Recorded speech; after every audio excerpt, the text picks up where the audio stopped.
I was surprised at what a great city Vilnius is. I was expecting a dowdy, gray, rundown city, and there's some of that, but it was a vibrant city. It was actually, a city I could see actually coming to visit, just as a city. Speaking about 3 Jewish synagogues which existed here. The office of Sugihara.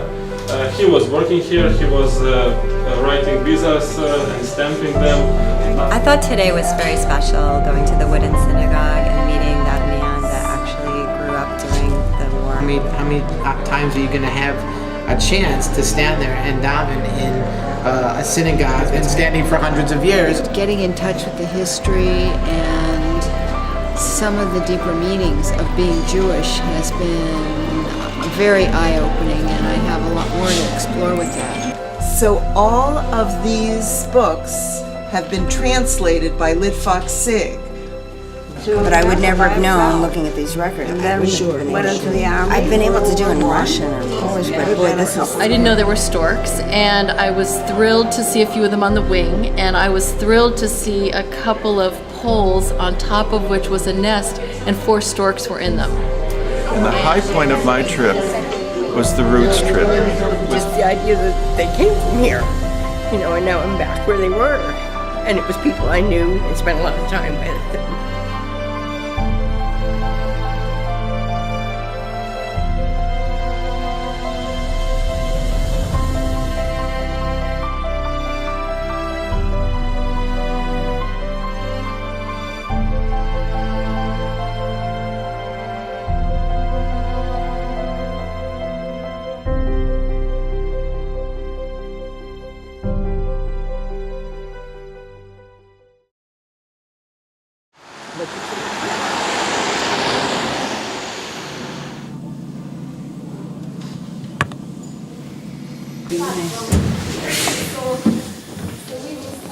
Our mission is to not only to maintain, to collect Jewish artifacts and documentation on the Holocaust history in Lithuania, but also basing on model of Jewish history in Lithuania to speak about human rights and dangers of totalitarian regimes in the world. So I have a gift here for the American Fund for Camellia, for the Tolerance Center via Camellia.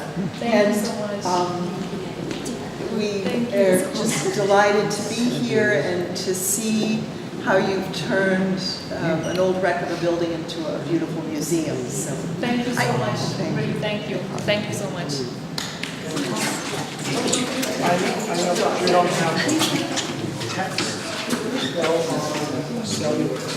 It has a very Chagall-esque.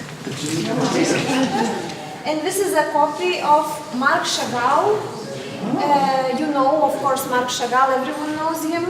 And so why we have it, it's the reason that in 1935, Marc Chagall, he was visiting Vilnius, and he drew the interior of the great synagogue of Vilnius, still standing, of course, before the war.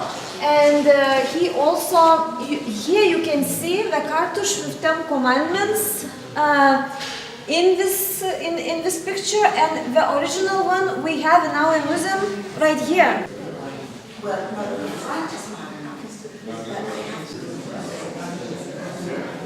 These are originals like the top of Torah scroll, but we can only say around what kind of year was created, for example, and or for what purpose, because value rescued, but everything was kind of tear away, and then we started from here.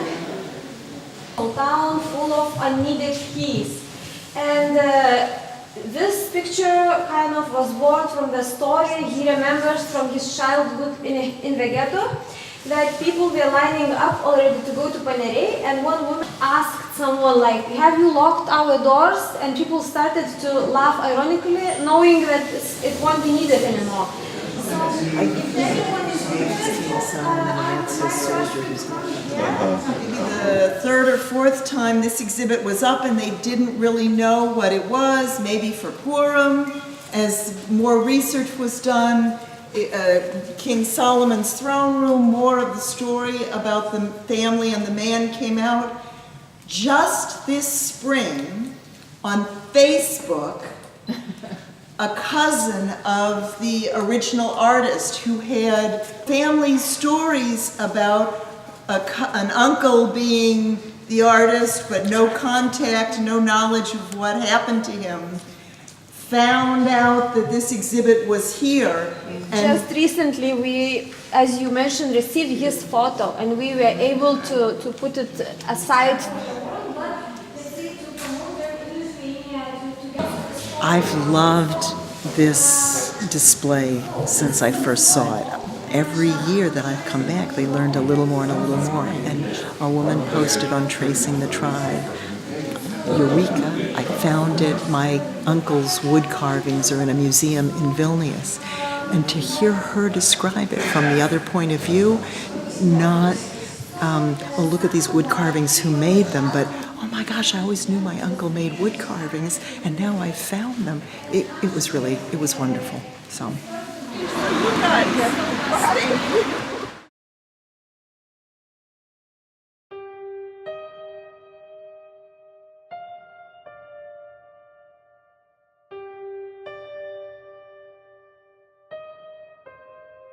So he's going to take us to Panar, which is a very difficult place. It is the killing place for Vilnius.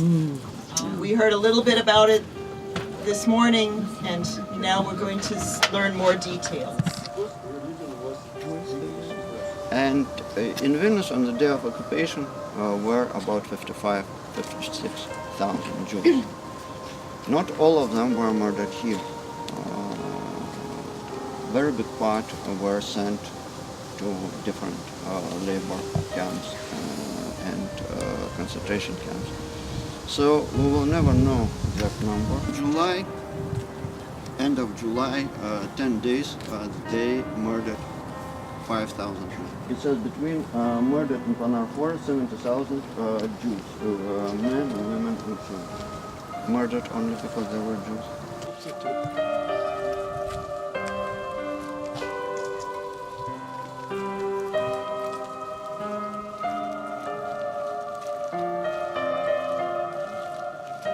So, in December 1943, here were taken 80 prisoners. In biggest pit, this was about 8 meters deep. Down there was built a hut where those 80 prisoners lived.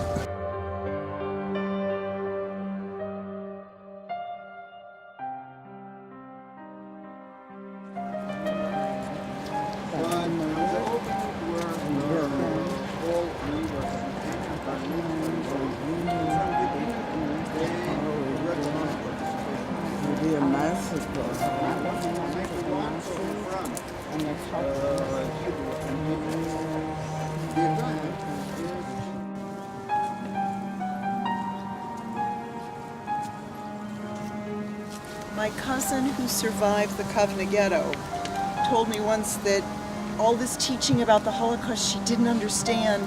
When she was in the camps, her mother tried to protect her and to not have her know any of this information.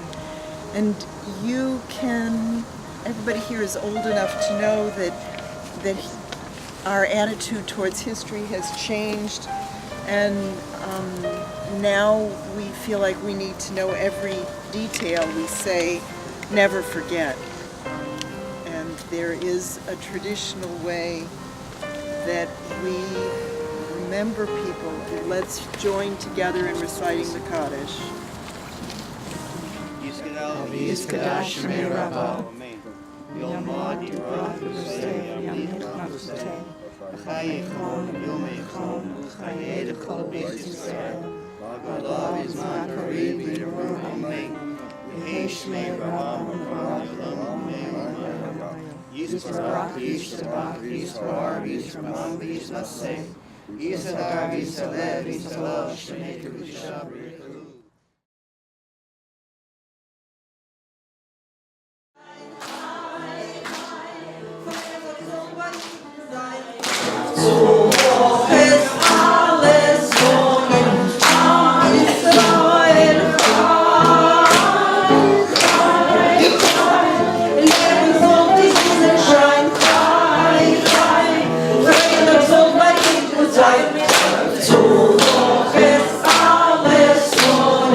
was definitely, I recorded that, and I thought that was definitely, I wanted her to have that recording. I think that was really special, because there was a woman that my mom made eye contact with. Yeah.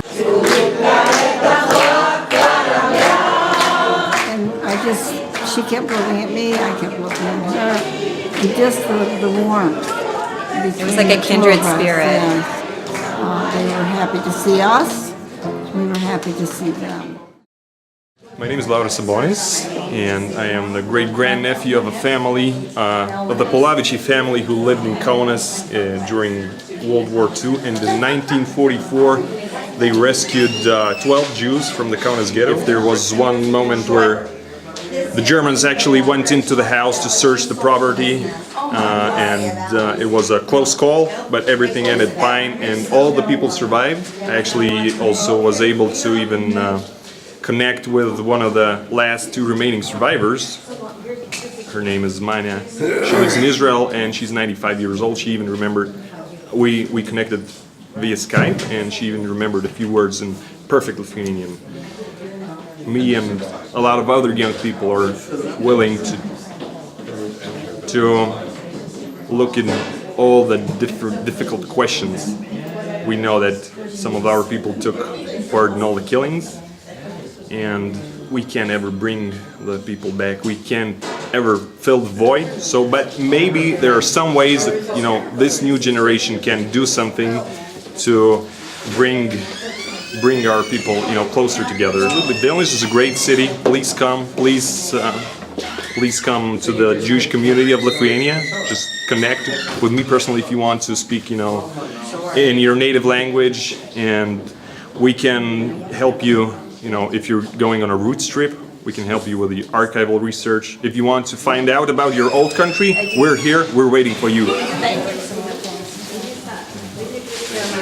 Lauris is the new project director for the community. For the social network of the community, and so we have brought. Traditionally, our group brings small gifts, toiletries, personal things, and I understand that you will divide them fairly among the people who are at home and the people who are in the senior club. We have a preschool here, and we have these children who are now in the forest, in the kindergarten. Right. Well, Allison writes books, and I promised her that they would really, really get to the children. So these are all Bible stories, and my friend Carol illustrates, and they're painted on silk. It's wonderful. For you. So, very nice. Thank you. Very good. Thank you for your gifts, and enjoy your trip, and be well. Be well. Be well. Thank you. Okay, so we should.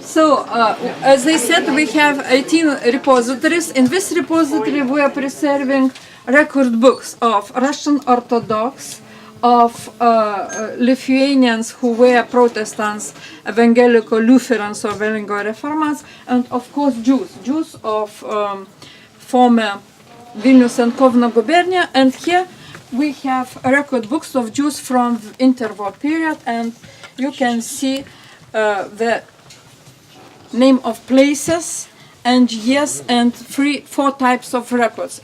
LitvakSIG started when Howard Margol first came and saw these books. None of this information was available. Now it's all been translated, transcribed, indexed, and is available in the databases on LitvakSIG. The ALD. The ALD, the All Lithuania database. Okay. This is my great-grandfather. This apparently says Abram lay son of Aaron. 15 years old, and born in 1866. For the two, and then this one is my great-grandmother, his wife, Chiune Esther Glass. Parents were Wolf, What about your mom? son of David, and mother was Gita.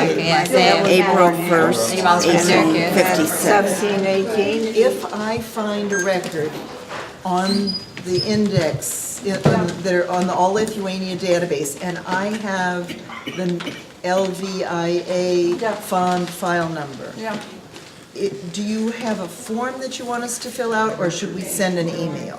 You must send us a request with that.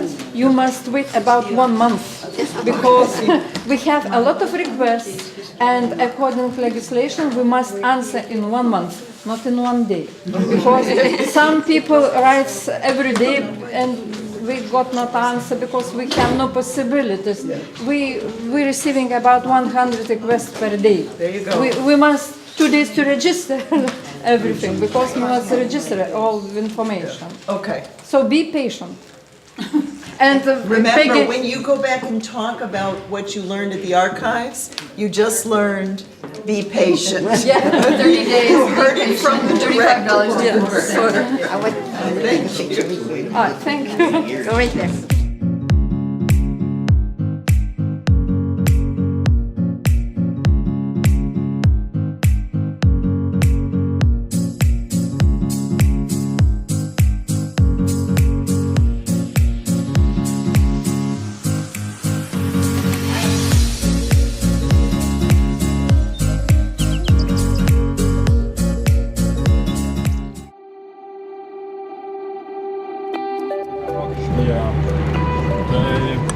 Pirmasis paminėjimas yra 17 amžiaus pabaigoje. Vienas iš žydų ėmė muitų mokestį. Chiune Sugihara.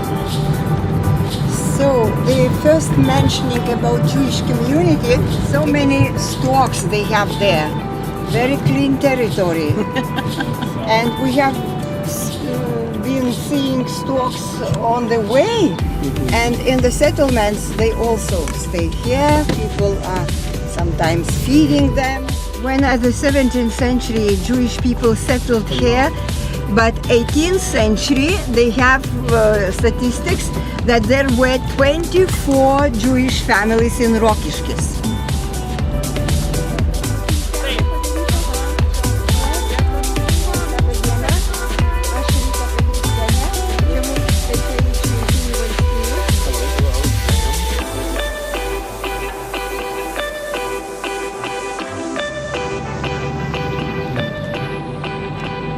So this building, you can see gray color. It was, now it is plasters put on, but it was red brick building. Ir čia buvo viešbutis Europoje.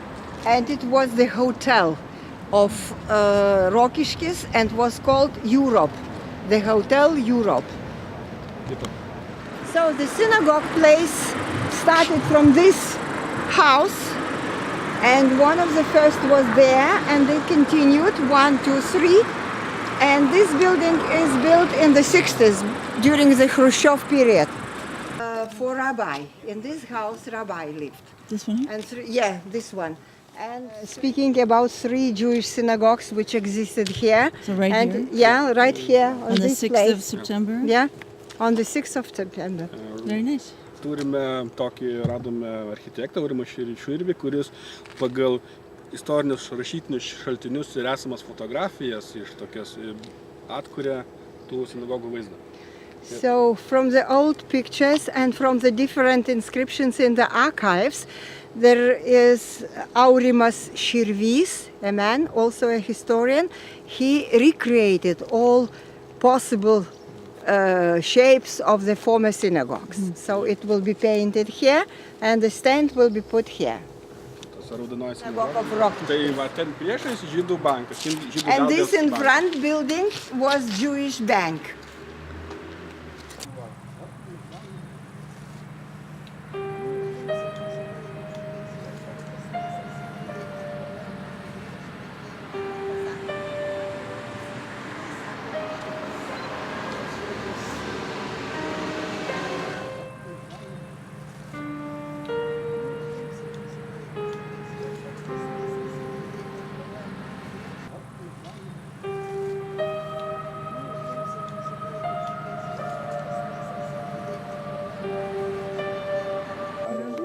So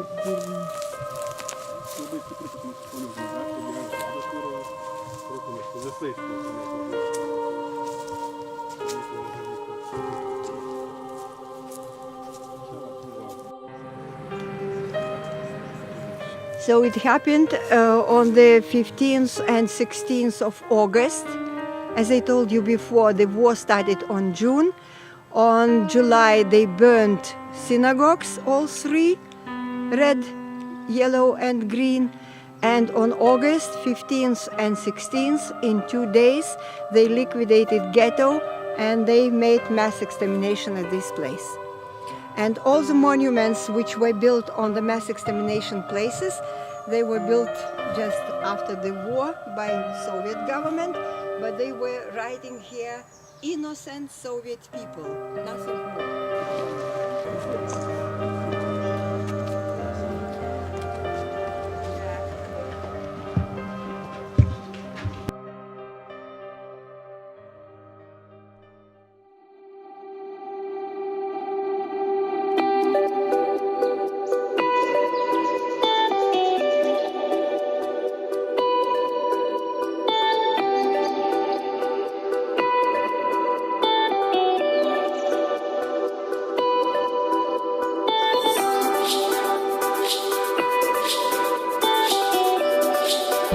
About 750 population. And this is so-called old part of the town. Crouch down so we can see you. I need more of your face. Come on. So Pušalotas is a little town in Panevėžys district, and first in the historical chronicles it is mentioned in 1499. So today now Jews in Pušalotas, we shall walk on the streets, we shall see buildings, we shall make pictures, and it will be the pilgrimage visit in a nice town. The old Jewish synagogue, which was used by the people who were in the Jewish community in Pušalotas, and in 1941, when the people were killed, it was devastated very much. And the memorial plaque is put here only 4 years ago, just following the law of our parliament, which says that all the historical places of Jewish interest have to be restored. So here is mainly the beginning of the old town, and this is the main street for Jewish population. They have their private houses. So we are standing at the main stone of the cemetery, Jewish cemetery, founded at the end of the 18th century.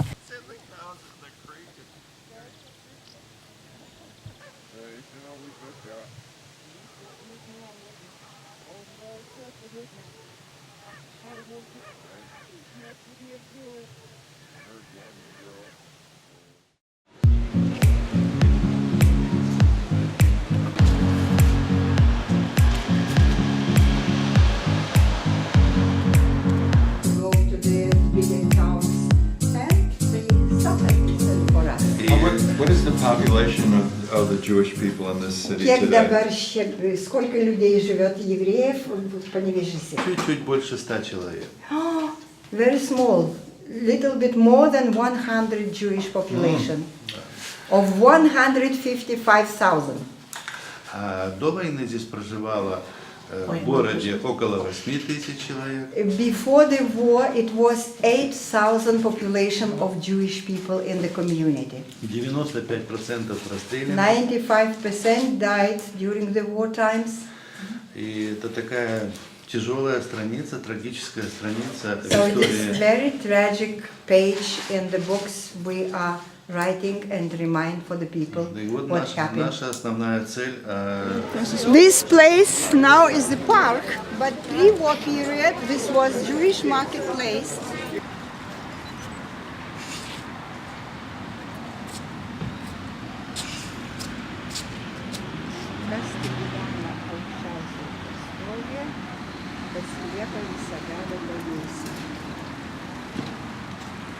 Margol. Yeah, taip. Čia Amerikos jo fondas, o čia jis kaip... Jis pats, yeah. Ir Esther Margol. Esther Margol. Ir čia yra Howardas Margolas turi būti. So the name of Howard Margol several times are mentioned because his name is among the supporters. Which one again? This one and this one, they are 200 years old. Gennady, yes, from the theater, drama theater, those stones are taken here. And majority of them are buried somewhere in the territory because the Jewish tradition says that.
We come to Chiune Sugihara house.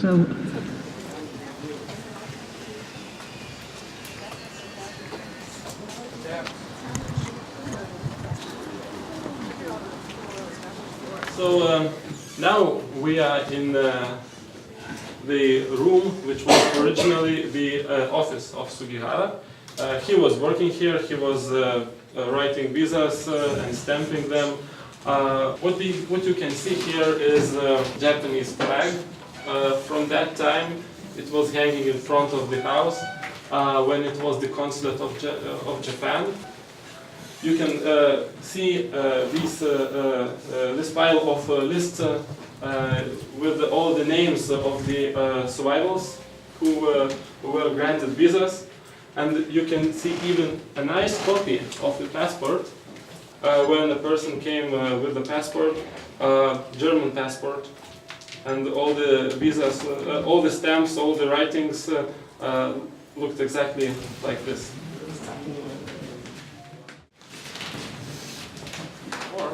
In this room, you can see this timetable, the history of Sugihara and Jan Zwartendijk. Without there would be no Sugihara visas. The refugees had to get grants from the Netherlands, and then later they could get the transit visas from Sugihara.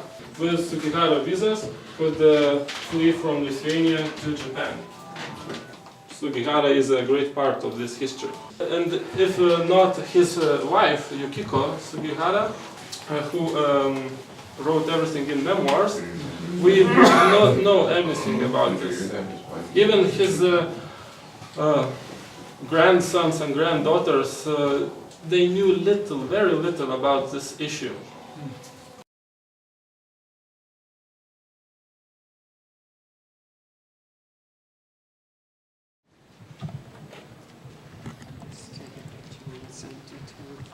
Irgi tėvo čia padėką gavęs iš konsulato. So it was neglected, and anyone who wanted came and took whatever they wanted. He also said that it had ceiling, it also had floor.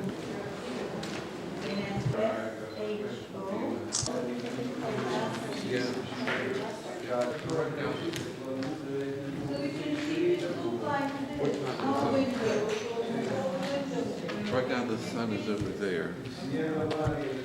Because he participated in the events of the Second World War, so he may tell you something. Of course, at that time he was a child, boy, a small boy, but I will explain to you about the family. And today, no Jews at all. Labai daug parduotuvių laikė žydai, apie 37 parduotuvėlės. Jews kept shops here, about 37 shops were functioning here. owned by Jews. Does he remember shopping in them? Ar atsimenat, kad ten eidavot pirkti, ką nors? Mama visai eidavo. Mom used to go. Jo, čia Yeah, bendravo, labai sutikdavo, kartais So they were in very good, relationship, in good ties with Jewish, with the Jewish shopkeepers. Apie Kada ir pinigus. pinigų neturėdavo, tai taip duodavo, sako, atnešit, jeigu tenai. Sometimes his family lacked money, so they would say, okay, you will bring money tomorrow or the day after tomorrow when you have. So this shows that they were friendly ties between them.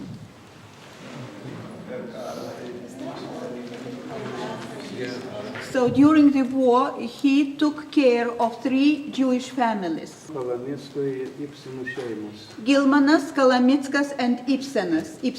Jie slapstėsi, va, šitas namas buvo gyvenamas namas. So they were hiding in this building.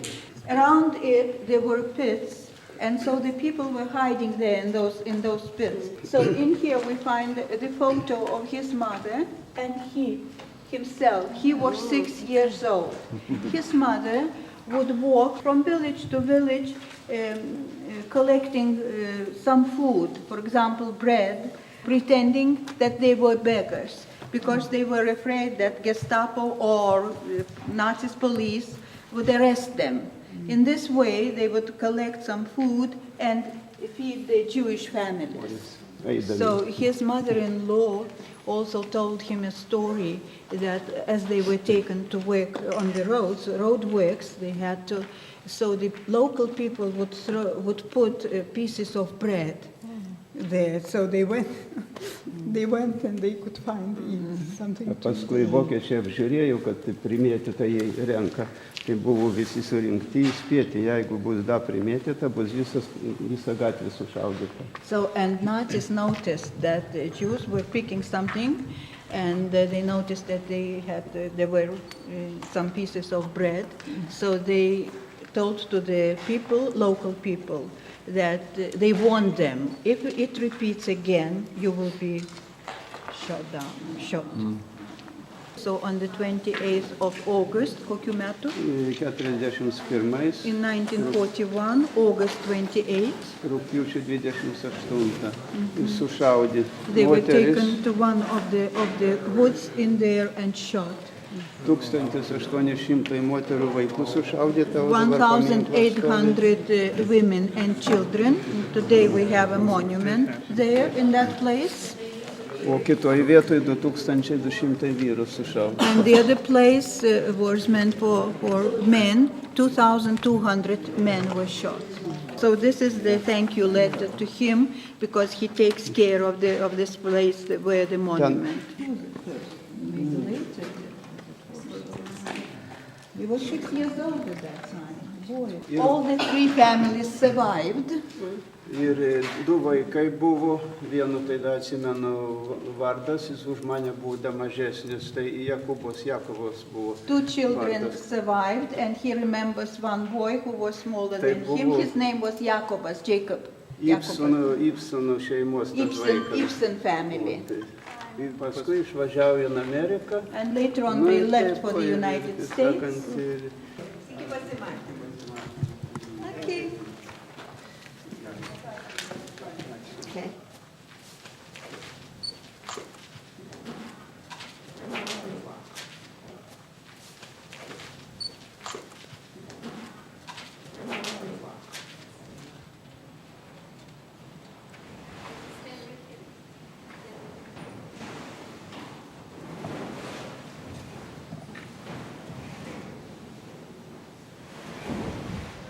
So it's okay if the truck's in the shed. It's Monday. Where are you from? I'm from Atlanta, Georgia. This is my 10th visit to Lithuania. How did you decide to come here to Ziezmariai to see this synagogue? Because it's an old synagogue that's still standing. Because the people of the community, just the local people here, have spent their time taking care of it and preserving it for us to visit. It's interesting to see the arrangements of the the balcony, the women's section, the men's section. It's fascinating here, so yes, it's very interesting. Thank you.